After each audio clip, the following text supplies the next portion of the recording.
A few days ago, I was dragged out of bed at 2:30 in the morning by the massed fury of the German people.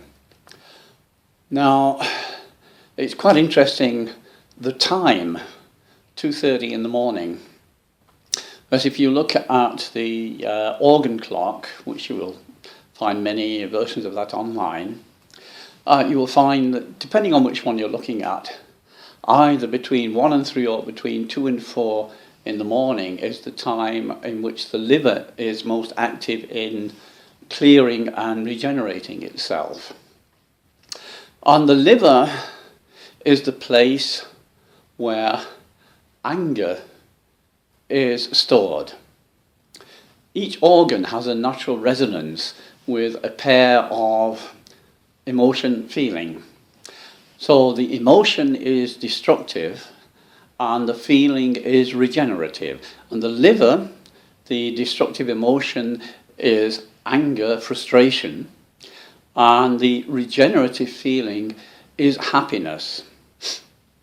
So if you want to regenerate your liver, you practice focusing the feeling happiness in your liver.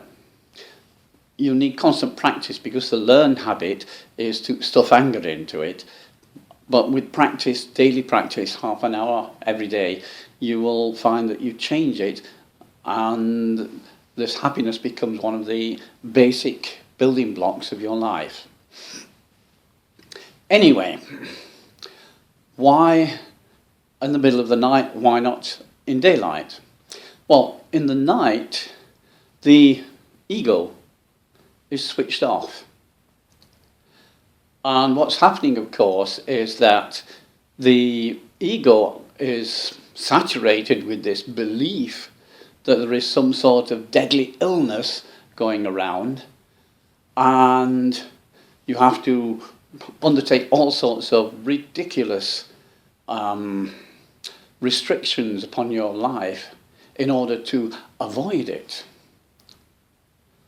However, your heart knowledge, and you look at Messiah 1 to explain this, your heart knowledge is that it's all a big lie to con you into doing something totally stupid. It's about using and abusing you, which is why there is so much fury there. Now, what I want to talk to you about today is the difference between anger, fury, and wrath. Now, I tried to explain this to some of our the descendants of our former colonials across the pond a couple of days ago, and they didn't know the word wrath. So I spelt it for them, and then one of them said, "Oh, you mean wrath?" No, I mean wrath. Just because it's spelt with an A, it's our language. We British people have the right to mangle it in any way we like. It's wrath. Actually, that's the old Norse pronunciation. Anyway, all by the by. And the difference is that anger is destructive. It's extremely chaotic. And wrath is very directed, but it's exactly the same energy, basically. Let me give you an example that I use for the seminars. If you say to a child, for example, "Take those muddy shoes off before you come in here," the odds are they will ignore you. If, however, you say, "Take those shoes off before you come in here," then they will stop in their tracks and take the shoes off. Because the energy is directed, saying that is what is going to happen right now. So we have this situation where everybody knows in the heart knowledge this is a great big con. It's about making humanity as a whole prisoners of a self-appointed elite. And to get out of this, anger doesn't help you at all. I mean, we've seen this protest, set a few cars on fire, and what changes? Nothing. However, if you take this energy and direct it, you can change anything, everything.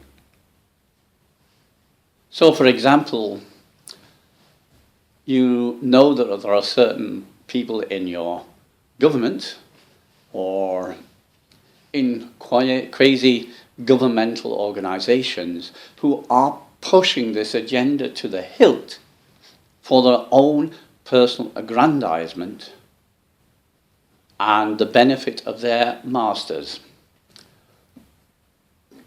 What you can do, you can take this wrath and you can direct it at them and you can tell them, stop! Thus far and no further, go back. And you'll find that if you do that with your being centered in your heart, it will stop them.